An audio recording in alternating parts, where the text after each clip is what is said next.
Sejam todos bem-vindos ao canal Companheiros da Luz. Leitura do livro Ação e Reação.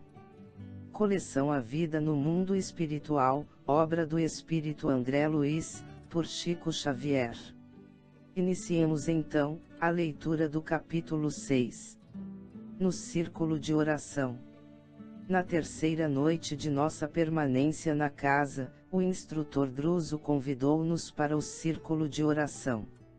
Silas explicava-nos, generoso, que teríamos oportunidade para interessantes estudos. O serviço da prece em conjunto, 2 vezes por semana, era realizado na mansão em local próprio, e no decurso das atividades que lhe eram afetas, materializavam-se habitualmente, um ou outro dos orientadores que, de esferas mais altas, superintendiam a instituição. Nessas ocasiões, Druso e os assessores mais responsáveis recolhiam ordens e instruções variadas, pertinentes aos numerosos processos de serviço em movimento. Questões eram respondidas, providências de trabalho eram com segurança indicadas. E de certo, mesmo nós, adventícios no estabelecimento, poderíamos apresentar qualquer dúvida ou indagação para esclarecimento oportuno. Regozijei-me. Hilário, algo preocupado, inquiriu se devíamos obedecer a algum programa especial, informando o assistente que nos cabia apenas manter no santuário próximo o coração e a mente escoimados de quaisquer ideias ou sentimentos indignos, da reverência e da confiança que nos compete dedicar à providência divina, e incompatíveis com a fraternidade que devemos sinceramente uns aos outros. Vale-me de alguns instantes rápidos e roguei a inspiração de Jesus, para que a minha presença não fosse motivo de perturbação no ambiente amigo, que se propunha acolher-nos. Logo após, seguindo o companheiro, Hilário e eu tivemos acesso a uma sala simples, em que Druso nos recebeu, sorridente e bondoso. Vasta mesa, ladeada de poltronas modestas em que se acomodavam 10 pessoas simpáticas, 7 mulheres e 3 homens, apresentava cabeceira ampla, pondo em destaque a grande poltrona em que o diretor da casa se sentaria. Do outro lado, à nossa frente, surgia larga tela translúcida, medindo aproximadamente 6 metros quadrados. Fora do círculo de pessoas que evidentemente emprestariam cooperação mais ampla à tarefa em perspectiva, achavam-se 3 assistentes, 5 enfermeiros, 2 senhoras de aspecto humilde, Silas e nós. Dispunhamos, ainda, de tempo para a conversação edificante e discreta. Aproveitei o ensejo para indagar do prestimoso amigo quanto às funções dos 10 companheiros que se formalizavam, em derredor do chefe da casa, como a lhe robustecerem o pensamento.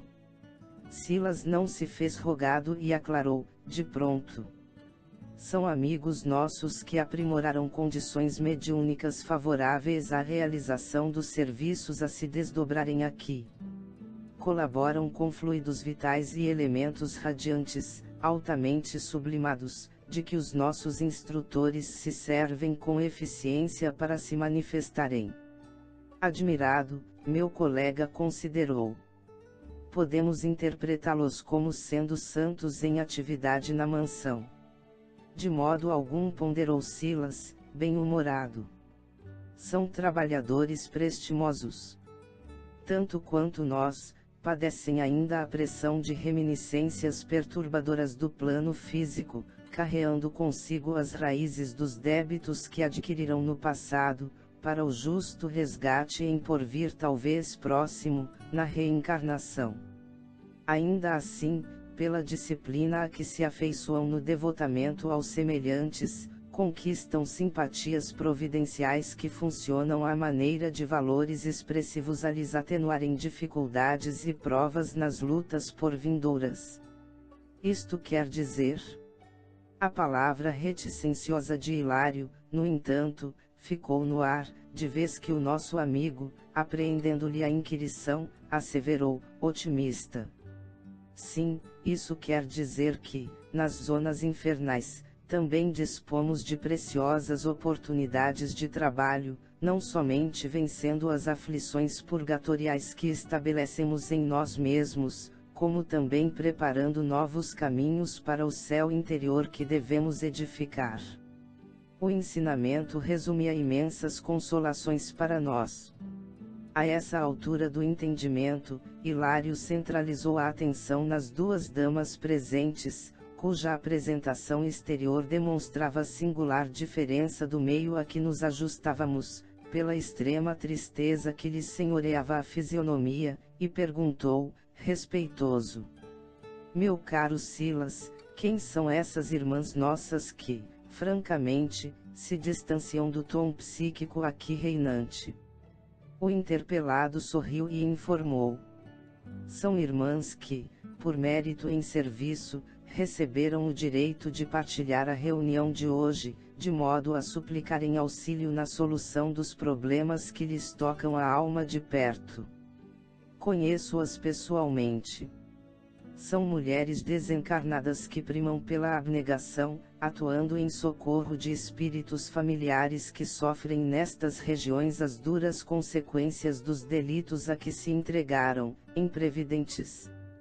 Após lhes dirigir um olhar fraterno, argumentou: Madalena e Sílvia desposaram na existência última dois irmãos consanguíneos que se odiaram terrivelmente, desde a mocidade até a morte, e em razão dessas desavenças, cometeram erros deliberados e clamorosos nos setores da política regional em que estiveram situados. Nutriram vastas sementeiras de egoísmo e discórdia, impedindo o progresso da coletividade que lhes cabia servir, e alimentando a cisânia e a crueldade entre os companheiros que lhes abraçavam os pontos de vista. Muitos crimes foram postos em execução, incitados por eles ambos, que estimavam acalentar a discórdia incessante entre os consórcios de arregimentação partidária, e por essa razão, expiam nas linhas inferiores do sofrimento os delitos de lesa fraternidade que praticaram contra si próprios. Pretendia indagar em que consistiam as provações dos amigos infortunados a que nos referíamos, mas a palavra de Druso se fez ouvida, concitando-nos a necessária preparação. Certamente ajuizando quanto às faltas involuntárias em que poderíamos incorrer, pediu para que nós outros, os que partilhávamos a prece, ali, pela primeira vez, guardássemos plena abstenção de pensamentos menos dignos, abolindo quaisquer recordações desagradáveis, para que não se verificassem interferências na câmara cristalina, nome pelo qual designou o grande espelho à nossa frente, durante a manifestação do venerável mensageiro, cuja visita aguardava. Explicou que as forças associadas dos médiuns presentes se caracterizariam por extremo poder plástico e que uma simples ideia nossa, incompatível com a dignidade do recinto, poderia materializar-se, criando imagens impróprias, não obstante temporárias, na face do aparelho sob nossa vista. Convidados finalmente pelo generoso diretor a externar qualquer dúvida ou preocupação que nos assomassem à mente, perguntei se poderíamos apresentar uma ou outra indagação ao emissário prestes a chegar, ao que ele assentiu plenamente, recomendando-nos, porém, conservar em qualquer assunto a nobreza espiritual de quem se consagra ao bem de todos, sem se deter em minuciosas investigações ociosas, alusivas às estreitas inquietações da esfera particular. Logo após, avisou que, através de dispositivos especiais, todos os recursos dos medianeiros presentes seriam concentrados na Câmara que, daquele minuto em diante, estaria sensibilizada para os ofícios da hora em curso. Brando silêncio passou a reinar sobre nós. Em atitude respeitosa e expectante, o diretor da instituição ergueu-se e orou comovidamente. Mestre divino, digna-te abençoar-nos a reunião nesta casa de paz e serviço. Por tua bondade, em nome do infinito amor de nosso Pai Celeste, recebemos a sublime dádiva do trabalho regenerador. Somos, porém, nestas regiões atormentadas, vastas falanges de espíritos extraviados no sofrimento expiatório, depois dos crimes impensados em que chafurdamos a nossa consciência.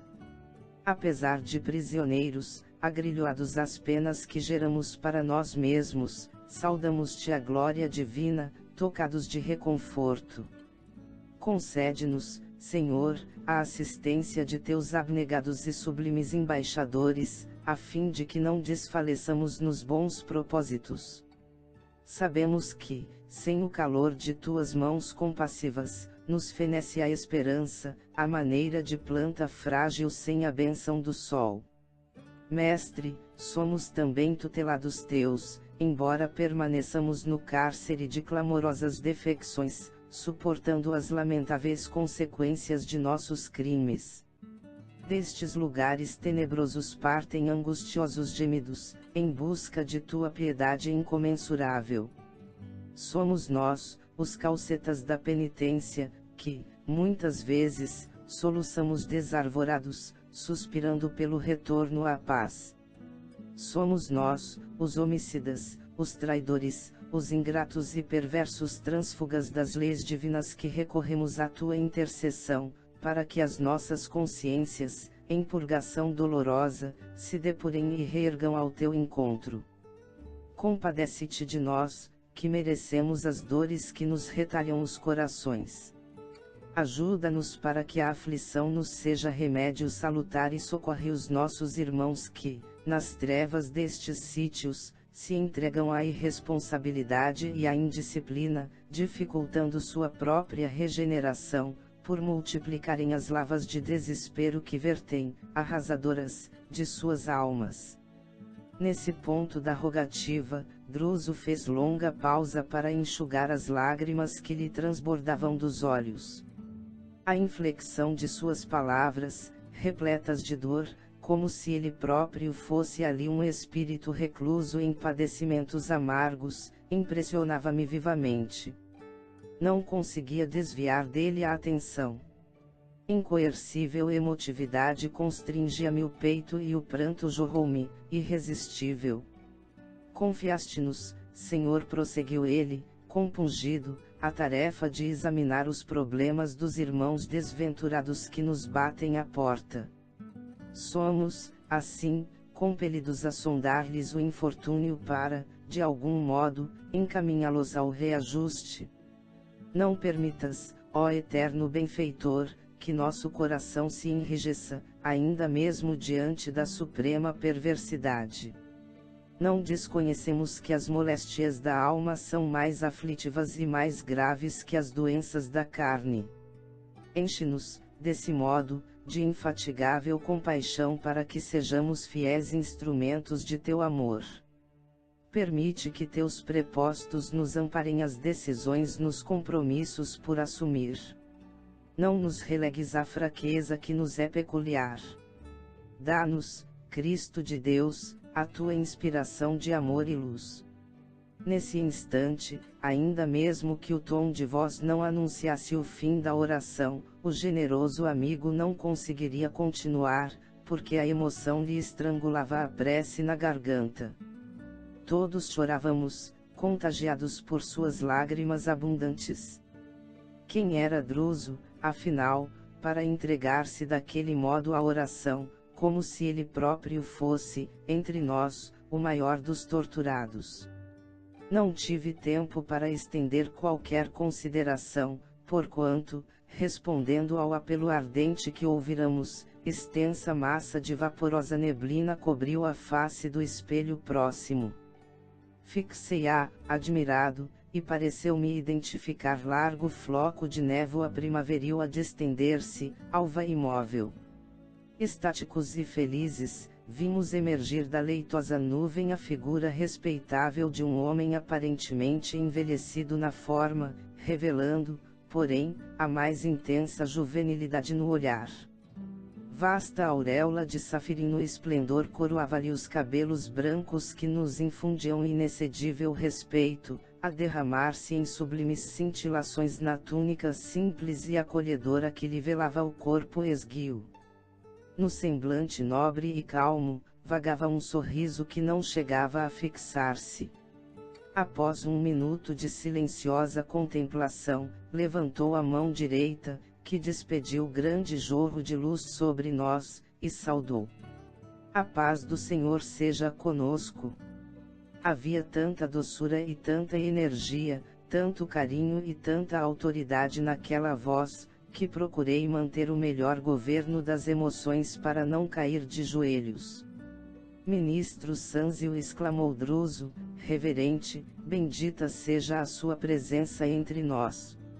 A claridade a irradiar-se do venerável visitante e a dignidade com que se nos revelava impunham-nos fervoroso respeito, entretanto, como querendo desfazer a impressão de nossa inferioridade, o ministro, surpreendentemente materializado, mantendo o campo vibratório em que nos encontrávamos, avançou para nós, estendeu-nos as mãos num gesto paternal e colocou-nos à vontade. Não desejava cerimônias, acrescentou, entre afetuoso e convincente. Em seguida, demonstrando o valor das horas, recomendou ao diretor apresentasse os processos em estudo.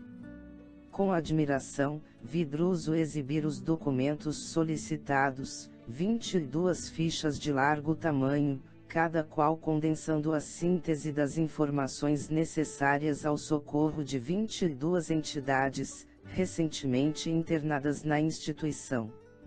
Naquele momento, não pude ensaiar qualquer pergunta direta, todavia, mais tarde, Silas me esclareceu que Sanzio, investido nas elevadas funções de ministro da regeneração, tinha grandes poderes sobre aquela casa de reajuste, com o direito de apoiar ou determinar qualquer medida, referente à obra assistencial, em benefício dos sofredores, podendo homologar e ordenar providências de segregação e justiça, reencarnação e banimento. O emissário, atento, examinou todos os autos ali expressos em rápidas súmulas, das quais transpareciam, não apenas informes escritos, mas também microfotografias e recursos de identificação que lembram os elementos dactiloscópicos da Terra, aceitando ou não as sugestões de Druso, depois de ligeiras considerações, em torno de cada caso particular, apondo em cada ficha o selo que lhe assinalava a responsabilidade das decisões. Adventícios no ambiente, sentíamo-nos estranhos a todos os estudos e deliberações efetuados, menos, porém, quanto ao derradeiro processo em lide, que se reportava justamente a Antônio Olímpio, o internado da véspera, a cujo despertar assistiramos. A presteza com que os dados do ex-fazendeiro haviam sido relacionados era de causar o maior espanto. Convidados pelo instrutor a compulsá-los, porque percebe a ele a importância de que o assunto se revestia para nós, Hilário e eu reconhecemos-lhe o retrato e a legitimidade das declarações que prestara sob a influência magnética a que fora submetido. Interessando-nos vivamente pela solução do problema, ouvimos a palavra do ministro, que concordava com o parecer da casa quanto à conveniência de socorro imediato ao irmão infeliz e breve reencarnação dele no círculo em que delinquira, a fim de restituir, aos irmãos expoliados, os sítios de que haviam sido expulsos. Acentuou, contudo, que o criminoso, conforme as alegações dele mesmo, não desfrutava qualquer atenuante das culpas que lhe eram imputadas. Antônio Olímpio concordou, o dirigente da casa viverá para si, entregue à desvairada egolatria.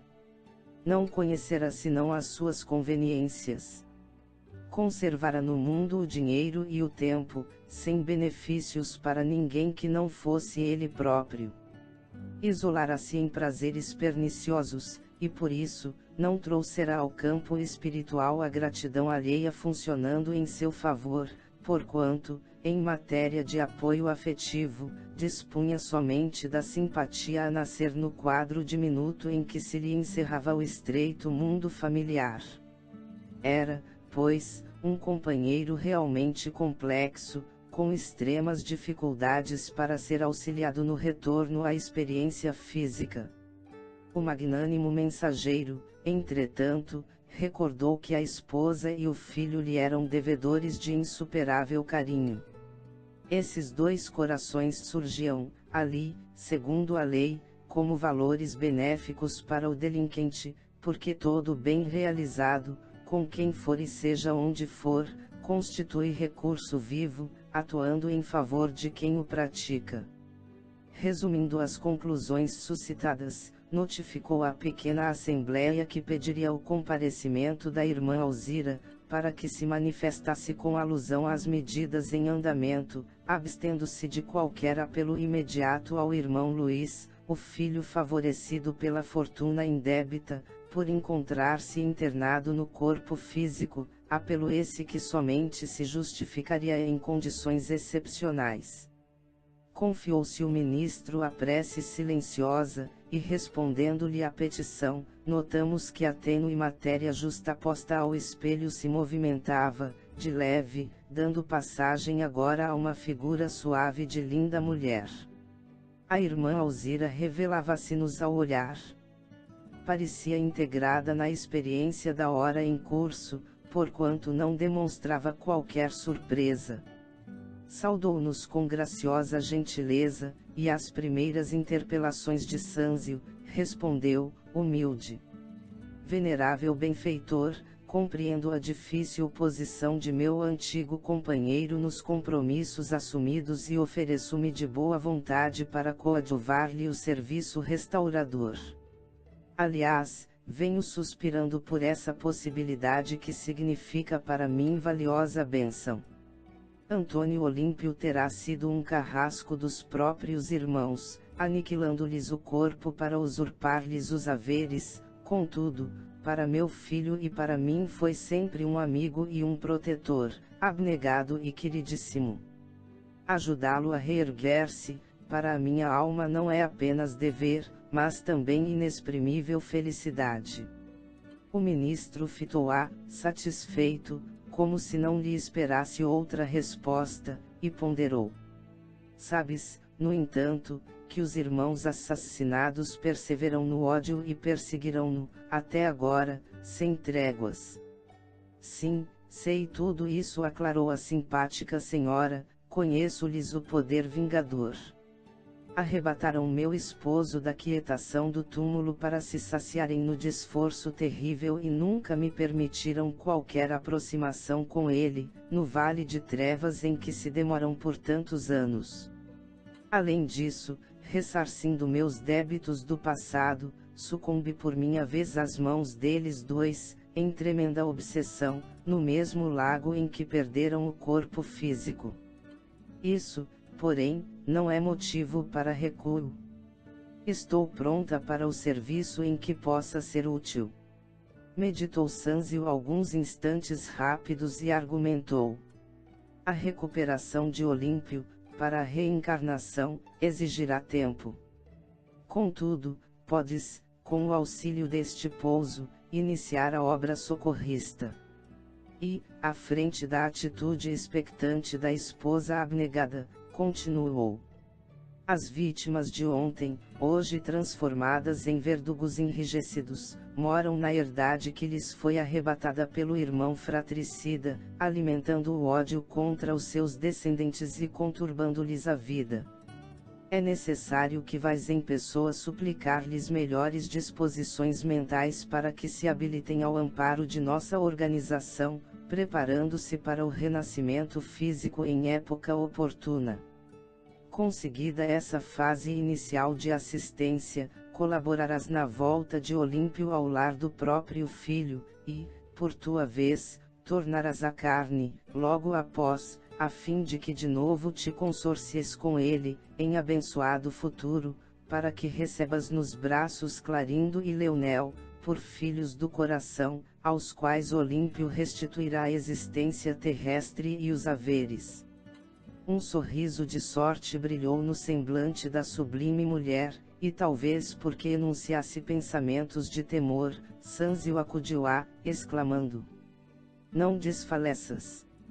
Serás sustentada por esta mansão, em todos os teus contatos com os nossos amigos fixados na vingança, e atenderemos pessoalmente a todos os assuntos que se refiram à transferência de tuas atividades para este sítio, perante as autoridades a que te subordinas. Nossos irmãos infortunados não estarão insensíveis aos teus rogos. Sofreste-lhes impiedosos golpes nos derradeiros dias de tua permanência no mundo, e a humildade dos que sofrem é fator essencial na renovação dos que fazem sofrer. A digna criatura, em lágrimas de jubiloso reconhecimento, osculou-lhe a mão direita e afastou-se. A cena tocante e simples emocionara-nos, fundamente. Sentiu incomensurável amor de Deus alicerçando os fundamentos de sua justiça indefectível e, no imo d'alma, bradei para os meus próprios ouvidos: Louvado sejas tu, Pai de infinita bondade, que semeias a esperança e a alegria até nos infernos do crime, como desabotou as rosas de beleza e perfume no seio dos sarçais. Autorizadas por Druso, Madalena e Sílvia aproximaram-se do ministro, implorando-lhe a intercessão para que os esposos fossem atendidos naquele estabelecimento de paz e fraternidade, para a reconstrução do destino à frente do porvir. Sanzio acolheu-lhes as súplicas com benevolência e carinho, determinando o recolhimento de ambos os infelizes no clima do instituto e prometendo facilitar-lhes a reencarnação para breve.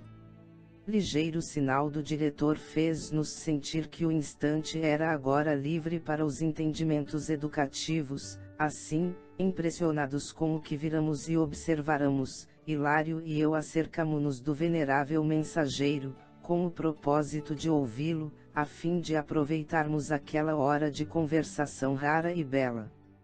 Chegamos ao final deste capítulo. Não percam o próximo de número 7, Conversação Preciosa. Muito obrigado, boa reflexão, que Jesus abençoe a todos.